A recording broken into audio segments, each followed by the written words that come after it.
Hello, it is me, GRAE, and today I'm going to be teaching you a thing. Excuse my voice, I've been sick for like 2 weeks and it's quite annoying actually. I recognize that. Shit on me if you want to, but it is what it is. As you may or may not know, I went to cosmetology school for 8 weeks and then I got kicked out. Story time for that coming eventually. Right now, I am not emotionally ready to tell that story. I'm still very traumatized by it. Also, excuse the echo. I don't know how to stop it from echoing. Bathrooms are just echoey. I apologize. But today I'm going to be kind of teaching you how to bleach your hair. Maybe not. I have very general notes. This is literally everything, and that's kind of it. Let's just get right on into it. First, I'm going to show you what kind of bleach I use and what kind of developer I use and why. First and foremost, I use Quick Blue bleach. This is what Quick Blue looks like. It is a standard bleach, but it is blue tinted. The reason I use Quick Blue is because my hair pulls really orange yellow, so using a blue bleach is going to counteract that, and I'm not going to have to do as much work with toning and everything. Speaking of toning, I'm not going to get into that today because I'm just coloring my hair green, so I don't need to tone. And by the way, I said this in my last video, you don't have to tone your hair in order to put color on top of it. Let me say that one more time because I know you're not listening. Get off your phone. Yeah, get off your phone and listen up. You do not need to tone if you're putting color on top of your blonde hair. Now, if you're trying to go platinum icy blonde, yes, you're going to have to tone it because you're going to have naturally, yellow undertones. That's like no brainer, right? But also I want to let you know that Wella T18 is not the only toner that exists. That's another rant for another day, but we're just going to keep it moving. The next key ingredient to lightening your hair is going to be developer. I have two 20s here and a 30. What is the difference between a 20 volume developer, a 30 volume developer, a 40, a 50, a 10? A 10 volume developer is only going to lighten you 1 level. A 20 volume is going to lighten you 2 levels, a 30, 3 levels, so on and so forth. That is not always the case. Sometimes it can lighten you more, depending on if it's virgin hair, but I'm just talking about like generally. 20 volume developer is the standard developer used with most hair colors and like bleach. It is safe for on the scalp and off the scalp, and overall it's just like generally what you will use. 30 volume developer is fine for off the scalp and it's rarely used for on the scalp. 40 volume developer is rarely used, period, in like the professional sense, and 50 and above is almost never used by professionals because it is extremely damaging to the hair. So basically what you're doing when you are lightening your hair is you are blowing the cuticle of your hair out, and it's going in there and it's pulling, extracting the pigment of your hair. So the higher volume developer that you use, you are going to be blowing out the cuticle more, and anything over a 30 is almost unnecessary. A lot of people seem to have this misconception that using 30 and above is for like textured hair, coarse hair, hair with color on it, and that's not true. If we're talking about virgin bleach here, 30 and below is going to lighten you, period. It doesn't matter what kind of textured hair you have. Now, if you have colored hair, that's a whole another story that I'm not even going to touch today, because I don't have the mental capacity to do that, and I only vaguely understand color correction because, like I said, I got kicked out after 8 weeks of school. We're just gonna focus on like virgin bleach right now. There are ways to get like hair color out of your hair, but like I said, I'm not gonna be touching on that because that's not what we're doing today. So now we are going to be mixing our bleach and our developer. The next 2 ingredients, or tools rather, that you'll need are a bowl and a brush, or you can use the bottle method, which is just as effective. It is just seen as like less professional, which really doesn't fucking matter if you're doing it at home. Personally, I prefer this because it is easier on other people. I prefer the bottle method. Now, what you're gonna do when you're bleaching is you're going to do a 1-to-1 ratio. Now, me personally, I'm gonna be using a 30 volume developer on my head, and technically, yes, it is going on to my scalp, but since I'm doing it at home and I'm doing it myself, I'm going to do that because I know the risks, I guess. If you're doing it on someone else, don't do that. If you're doing it on yourself, obviously proceed with caution. I'm only gonna need like 2 scoops of bleach. I don't have that much hair. Usually bleach and color are mixed by ounces and measured by ounces, I mean. But since I don't have an ounce measurement thing, I'm just going to be using this little scoopy guy. And just so you know, if your bleach mixture is too watery, that is okay. That's almost what you want because it's going to thicken up as you're applying, as it is oxidizing. Also, another tip, if you have a lot of hair, you're gonna need to be mixing fresh bleach every 20 minutes to keep it fresh because as it dries out, it stops processing. I quickly wanted to fact check myself. The bleach is never going to stop processing. It is not going to process as quickly if it is not wet. There was an experiment done where a piece of hair was put into a foil, there was bleach applied, and it was left overnight, and the next morning the bleach was still there, but the hair had completely dissolved. So, yes, the bleach is going to continue to process. However, it does slow down in processing. Just wanted to clarify that. So this is currently the texture of my bleach. A little thick. I'm going to add a little more developer. Professionals don't do this. They have exact measurements because it actually throws off the pH when you are adding things all willy-nilly, but like I said, I know the risks, bitch, and it's my body, so I'm just gonna do it how I'm gonna do it. I would never do it like this on a client, obviously, but since it's my own head, it is what it is. Also, you can develop a sensitivity to bleach, so always wear gloves as well as color. You can actually develop a sensitivity to color. You really should be wearing gloves every time you put it on your hair. And I know it's like such a pain in the ass to remember gloves, like when I was really young. So back to what I was saying, when I was younger, like when I first started doing my own hair, I never wore gloves, I just didn't care.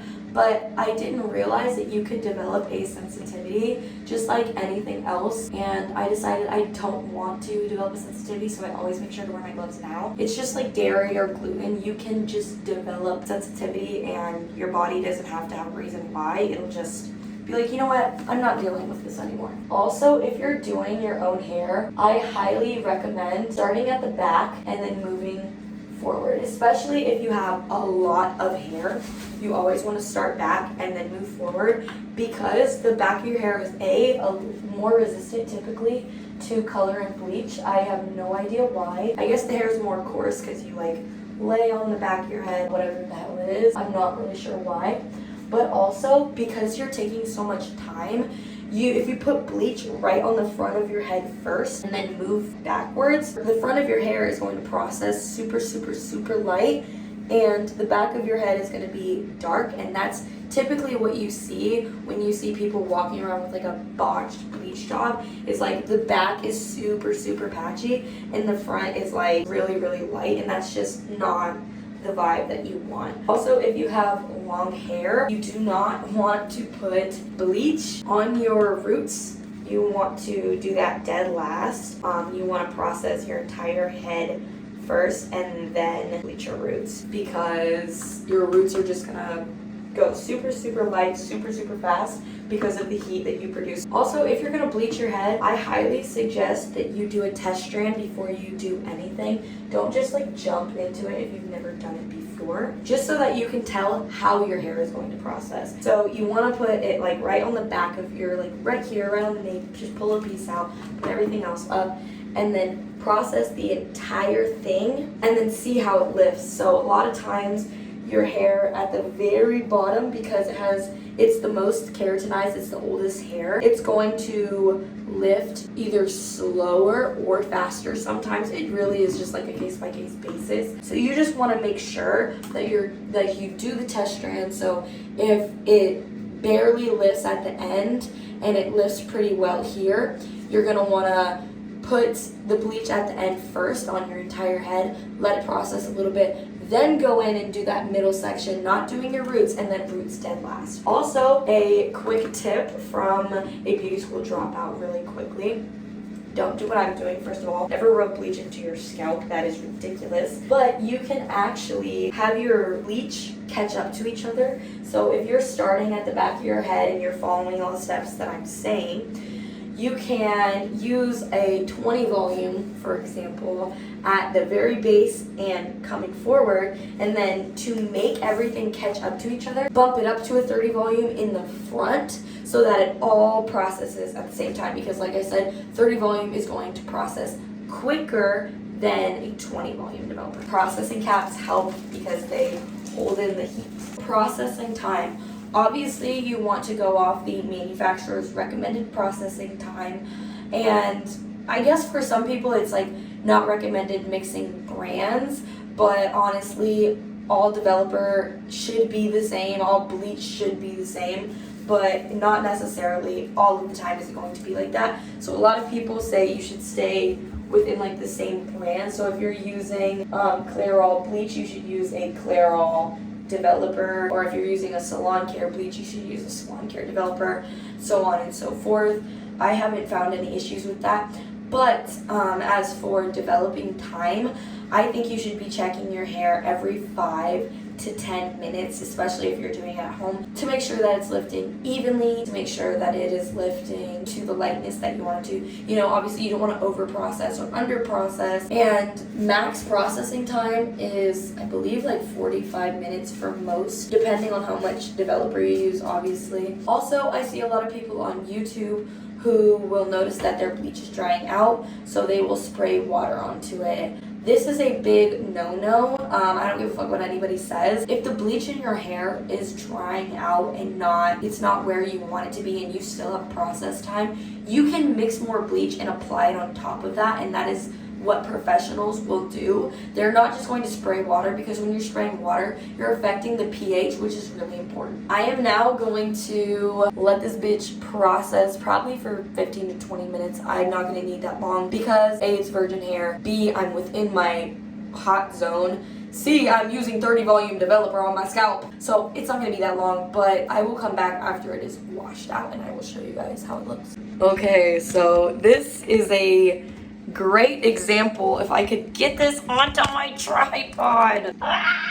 This is a great example of like over processing, but not necessarily like you know what I mean? I just left it on a little longer than I had planned, and now my hair is white. This is a classic level 10. I don't even know if it's showing on camera properly because this lighting is not good, but when I look in the mirror, it is white. Okay, so this is level 10. This is very light. But yeah, I got a little distracted, so that's why it is really, really processed. Anyways, so as you may or may not know from the title, I haven't decided the title yet, I'm going to be doing Electric Lizard by Manic Panic. I actually have two because this one doesn't have a whole lot left. But I'm going for very much tennis ball energy, like Emmy in this photo. I love this photo of Emmy. I think about it every day. So I'm going to be putting my gloves on. Once again, why do we want to put our gloves on, people? Pop quiz. Put in the comments. Put the timestamp and put the answer to the question. Why do we wear gloves? Gloves? Why is it important to wear gloves, children? Were you paying attention? Go ahead and answer. Were you paying attention? Go ahead and comment. Go ahead and comment. So there are, I believe, 3 kinds of hair colors, if I am not mistaken, which I often am. There is semi-permanent, demi-permanent, and then permanent, and there's also temporary, but temporary is like hair makeup basically, you know, where it's like a rinse or something, you know, you put it in and you wash it out and that's it. So you have semi-permanent, which is what I'm going to be using today. It really lasts not super long, 2 to 4 weeks typically, I would say, depending on how often you wash your hair. I wash my hair like literally every single day, so you know, demi-permanents last a little longer than that, and then permanents last like 6 to 8 weeks, sort of, maybe, I don't really know. Demi and semi need developer. Typically demi takes like a 10 volume and permanent takes like a 20 volume. You wouldn't want to go higher than a 20 just because 30 volume is going to give you lift, you know. Permanent color, its whole purpose is to lift and deposit. Demi, I think the 10 volume is just to oxidize it. I can't really remember all of this shit. I've been out of school for 2 months now, but anyways, we're gonna be talking about semi-permanents today because that's what I'm using. Again, there's multiple ways to apply hair color. Actually, hold on. I kind of like that. Should I mix a little yellow into this? No, I think I'm just going to go for it for now. So there are multiple ways that you can apply hair color. There are the two that you can also do with bleach, which is the bottle method and the bowl and brush method. I'm currently using bowl and brush. If you're at home and you're using a semi-permanent, there is absolutely nothing wrong with just using your hands with your gloved hands, not just your hands, as long as you're sectioning it in a way that is evenly distributing it. It should be fine. I don't think there's anything wrong with using your hands if you're doing it at home on yourself. That's like, whatever, dude, like, it's not gonna hurt anybody but you. So there's also a really specific way, I guess it's not that specific, but to wash out hair color. This is for permanent color, semi, demi, and temporary. I mean, I guess not temporary, because temporary is like hair makeup, whatever. You want to be wearing gloves when you're washing out your hair, and before you wash your hair, you want to stimulate your scalp. Because you have hair color on your scalp, you're going to want to rub your scalp. You're going to get it just a little bit wet and then rub it, because there are these things called surfactants, blah blah blah. Do your own research on surfactants. I'm not going to be teaching you all the like scientific ways, but in case you don't want to dye your scalp, here's what you want to do. It is perfectly fine to get hair color on your scalp. Actually, if you go to a hairdresser, they're going to get hair color on your scalp. It's pretty much unavoidable, especially if you want full coverage, full even coverage. You're going to get hair dye on your scalp. It's just like a fact of life. But you don't want that hair color to stay on your scalp, so what do? You're going to get your hair wet just a little bit, and then you're going to massage your scalp in anywhere that has the hair color on it. And then you're going to shampoo, condition, blah, blah, blah, preferably using a color safe shampoo.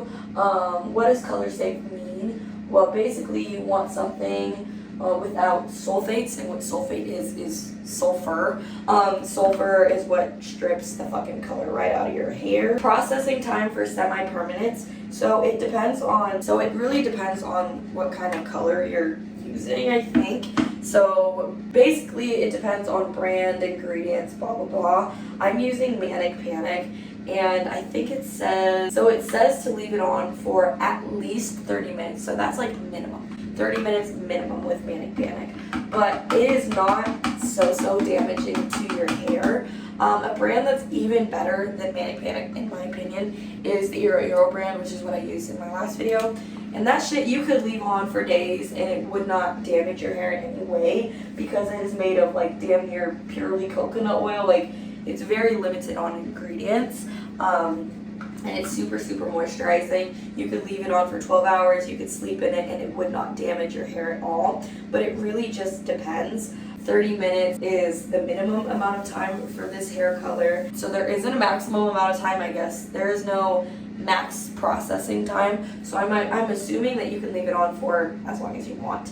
Now, with semi and demi-permanents, it depends, once again, on the brand, on the manufacturer. You always want to follow manufacturer directions, because, they manufactured it, they created the product, they know how it's going to function and work the best. Because sometimes max processing time might be 30 minutes instead of minimum. You know what I mean? Like for the semi-permanent. It really just depends, especially because you are using a developer, with a permanent and a demi-permanent. So yeah, just follow the directions on the box and you should be good to go. I'm not going to put a cap on, because I've noticed every time I put a cap on, even if I don't put a cap on, this shit is going to drip down my neck, which I don't like. The cool thing that I really like about this color in particular for Manic Panic is that it glows under a black light, I believe. I'm giving very much tennis ball realness. I'm gonna let it process for a while. I don't really know how long. I haven't really decided yet. While we're here,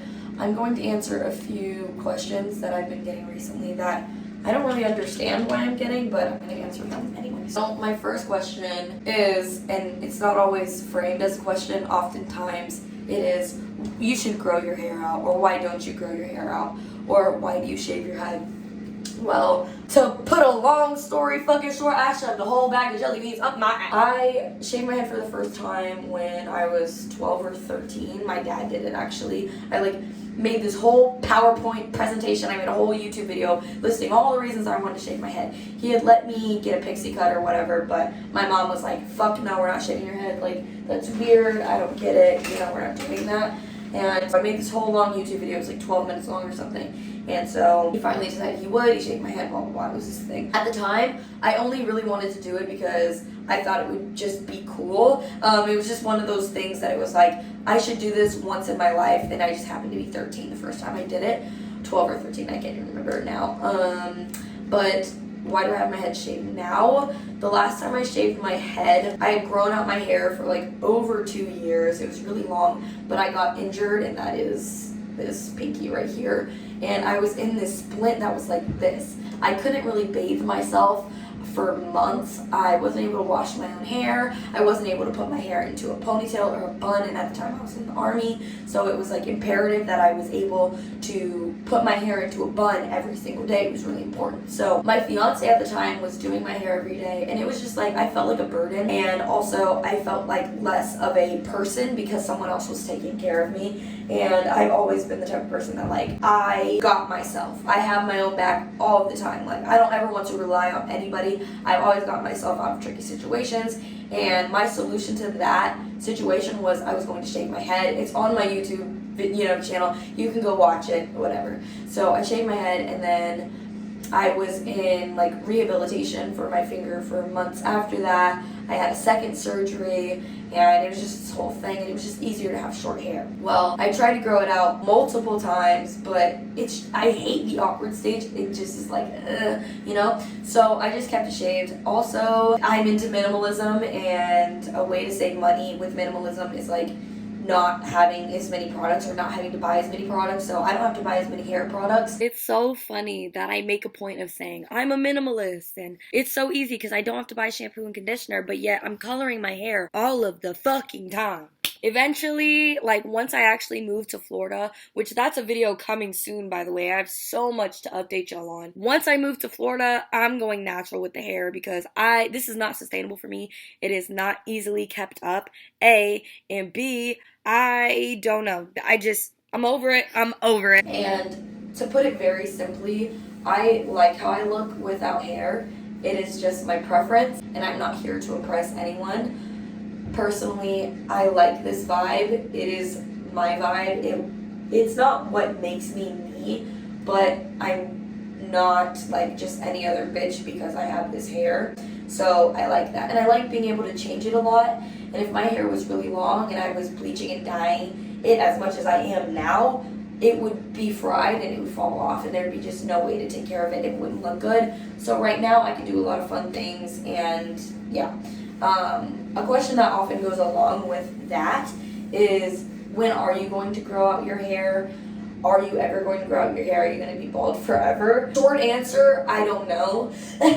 Long answer, I have no idea. So I really like how I look right now as a 22-year-old person, a bald 22-year-old person. Who knows? I could be 40 and no longer like it, or I could be 25 and wanting to change and let my hair grow. But as for right now, I like this. I like being able to save money on shampoo and conditioner. I like the simplicity of it, rolling out of bed and not having to do anything to my hair. I like it. So I can't say whether or not I'm going to grow it out ever, because who knows, I may never change my mind, but I'm not going to hold myself to that because that can change. So yeah, anyways, so yeah, that is the answer to that. I hope that suffices your questions, and yeah, if you have any other questions, feel free to leave them in the comments below. Anyways, I'm gonna go. So, okay, queens and queers, this is the conclusion of my video. Here's some pictures of how the green looks. I mean, you can see it right now, but it's not super true because it's on my photo booth on my MacBook Air. I hope this video was informational and it helped you in one way or another, and maybe you learned a thing or two while watching it, or maybe you just enjoyed my rantings and ravings. I am going to go to bed. I have to go to work tomorrow. So that is the end of this video. I hope you're doing well. I care about you a lot. And hopefully next week's video will be even better than this one. I hope to only go up from here. I will see you guys very soon. I love you. I care about you. And I will see you next week. Yes!